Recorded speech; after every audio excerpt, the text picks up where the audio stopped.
தலைவர் 173 படத்துல ஒரு சென்சேஷனலான மலையாளம் ஆக்டர் ஜாயின் பண்ண போறாங்க. அப்படியே இன்னொரு பக்கம் பார்த்தா உலகநாயகன் கமல்ஹாசன் அவர்களுடைய படத்துல இருந்துமே ஒரு அன்எக்ஸ்பெக்டடான ஒரு அப்டேட் கிடைச்சிருக்குது. எஸ், சூப்பர் ஸ்டார் ரஜினிகாந்த் அவர்கள் மற்றும் உலகநாயகன் கமல்ஹாசன் அவர்கள் 2 பேருமே இந்த 70 பிளஸ்லயும் கூட இன்னைக்கும் தமிழ் சினிமாவை பயங்கரமா ரூல் பண்ணிட்டு இருக்கிறாங்க. அவங்களுடைய லைன் அப்மே பார்த்தோம் அப்படின்னா வேற மாதிரி இருக்குது அப்படின்னு தான் சொல்லணும். எஸ், அந்த வகையில நம்ம அப்படியே சூப்பர் ஸ்டார் ரஜினிகாந்த் அவர்களுக்கு அப்படின்னு பார்த்தோம் அப்படின்னா அடுத்ததா ஜெயிலர் 2 தான் ரிலீஸ் ஆக போகுது நெல்சன் அவருடைய டைரக்ஷன்ல.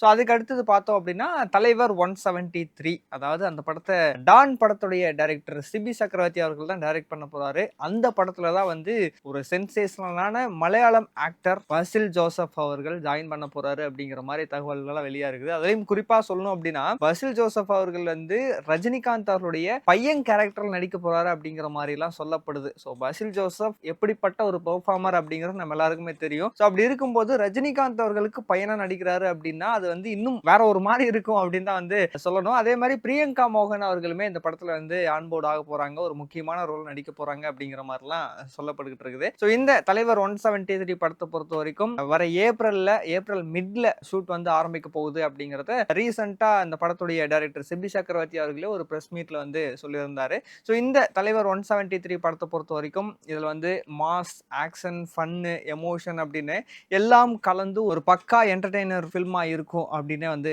சொல்லலாம். ஸோ இதுக்கு அடுத்தது பார்த்தோம் அப்படின்னா கமல்ஹாசன் அவர்கள் கூட சேர்ந்து நடிக்கிற ஒரு படம் இருக்கு ரஜினிகாந்த் அவர்களுக்கு. அது போக இன்னொரு முக்கியமான விஷயம் என்னன்னா தலைவர் 175க்கான கதையுமே இப்போ ரஜினிகாந்த் அவர்கள் நிறைய டைரக்டர்ஸ் கிட்ட கேட்டுட்டு தான் இருக்காராமா. ஸோ இப்படி ஒரு பக்கம் ரஜினிகாந்த் அவர்கள் அவருடைய லைன் அப் வச்சிருக்க, இன்னொரு பக்கம் கமல்ஹாசன் அவர்களுக்குமே பாத்தீங்கன்னா இப்போ ரீசெண்டா கல்கி 2 படத்துல அந்த படத்துக்கான ஷூட்ல ஜாயின் பண்ணிருக்கிறாரு. ஸோ ஆல்ரெடி கல்கி ரிலீஸ் ஆகி ஒரு பிளாக் பஸ்டர் ஹிட். அதுல கமல்ஹாசன் அவர்களுடைய ஸ்கிரீன் பிரசன்ஸ் ரொம்ப கம்மியான நேரம் மட்டுமே இருந்தாலும் இம்பாக்ட் ரொம்ப பெருசு அப்படிங்கிற மாதிரி தான் இருந்தது. ஆனா இந்த கல்கி 2ல பாத்தீங்க அப்படின்னா த்ரூ அவுட்டா படத்துல கொஞ்சம் டிராவல் பண்ற மாதிரி கிட்டத்தட்ட 90 மினிட்ஸ், அதாவது 1.25 மணி நேரம் படத்துல டிராவல் பண்ற மாதிரி தான் அவருடைய கேரக்டர் எழுதப்பட்டிருக்குது அப்படிங்கிற மாதிரியும் சொல்லப்படுது. ஸோ இப்போதைக்கு பாத்தீங்கன்னா கமல்ஹாசன் அவர்களுக்கும் அமிதாப் பச்சன் அவர்களுக்குமான ஷூட் தான் நடந்துட்டு இருக்கு அப்படிங்கிற மாதிரியும் சொல்லப்படுது. ஸோ இந்த படத்துல ரொம்ப முக்கியமா தீபிகா படுகோன் அவர்கள் நடிச்ச அந்த கேரக்டர்ல இப்போ அவங்க நடிக்க போறதுல சாய் பல்லவி அவர்கள் தான் நடிக்கிறாங்க அப்படிங்கிற மாதிரியும் தகவல் எல்லாம் வெளியா இருக்குது. ஸோ இந்த படத்தை பொறுத்த வரைக்கும் 2028ல ரிலீஸ் ஆகும் அப்படின்னு நம்ம சொல்லலாம். ஸோ இதுக்கு அடுத்தது அப்படின்னு பார்த்தா கமல்ஹாசன் அவர்கள் நம்ம அன்பரி மாஸ்டர்ஸ் உடைய டைரக்ஷன்ல ஒரு படம் நடிக்க போறாரு. ஸோ அதுக்கான ப்ரீ ப்ரொடக்ஷன் ஒர்க் இருக்கு. இந்த படம் முடிச்சதுக்கு அப்புறம் எலெக்ஷன்லாம் நடந்து முடிஞ்சதுக்கு அப்புறமா திரும்ப அதுல போயிட்டு ஜாயின் பண்ணிப்பாரு. ஸோ கமல்ஹாசன் அவர்கள் அன்பரி மாஸ்டர்ஸ் உடைய டைரக்ஷன்ல நடிக்கிற இந்த ஒரு படம், அப்படியே இந்த பக்கம் தலைவர் தலைவர் 173 படத்துடைய ஷூட் அப்படின்னு 2 பேரும் அவங்களுடைய வேலைகள் முடிக்க அப்படியே கரெக்டா இருக்கும். 2027ல ரஜினிகாந்த் அவர்களும் கமல்ஹாசன் அவர்களும் சேர்ந்து நடிக்கிற படத்துக்கான ஷூட் ஆரம்பிச்சிருவாங்க. ஸோ நெல்சன் அவருடைய டைரக்ஷன்ல ரஜினிகாந்த் மற்றும் கமல்ஹாசன் நடிக்கக்கூடிய இந்த படத்துக்கான அனௌன்ஸ்மெண்ட் ப்ரோமோ வீடியோ இப்போ ரீசெண்டா தான் ரிலீஸ் ஆகி ஒரு மிகப்பெரிய வரவேற்பு கிடைச்சிருந்தது.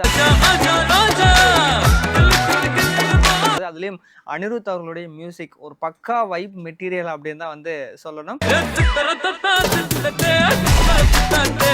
ஸோ ரஜினிகாந்த் அவர்களும் கமல்ஹாசன் அவர்களும் கிட்டத்தட்ட 47 வருஷத்துக்கு அப்புறமா சேர்ந்து நடிக்கிற இந்த படத்தை நெல்சன் அவருடைய டைரக்ஷன்ல அவருக்குன்னு ஒரு தனி ஸ்டைல் இருக்குல்ல, ஸோ அவருடைய ஸ்டைல்ல அனிருத் அவருடைய மியூசிக்ல இந்த படம் எப்படி வரப்போகுது அப்படிங்கறத பாக்குறதுக்காக எல்லாரும் ஒரு மிகப்பெரிய எதிர்பார்ப்போட காத்துக்கிட்டு இருக்கிறாங்க அப்படின்னு தான் சொல்லணும். ஸோ இப்போ நீங்க ரஜினிகாந்த் அவருடைய அடுத்தடுத்த படங்களுக்கும் சரி, கமல்ஹாசன் அவருடைய அடுத்தடுத்த படங்களுக்கும் சரி எந்த அளவுக்கு வெயிட் பண்றீங்க அப்படிங்கிறதையும், குறிப்பா ரஜினிகாந்த் மற்றும் கமல்ஹாசன் அப்படிங்கிற இந்த ஒரு படத்தை பாக்குறதுக்கு நீங்க எந்த அளவுக்கு வெயிட் பண்றீங்க அப்படிங்கிறதையும் மறக்காம கீழே கமெண்ட் பாக்ஸ்ல சொல்லிருங்க. நான் இதே மாதிரி அடுத்த ஒரு வீடியோல சந்திக்கிறேன். Until then, bye from VJ Shankar. மறக்காம In and Out மீடியாக்கு சப்ஸ்கிரைப் பண்ணிருங்க.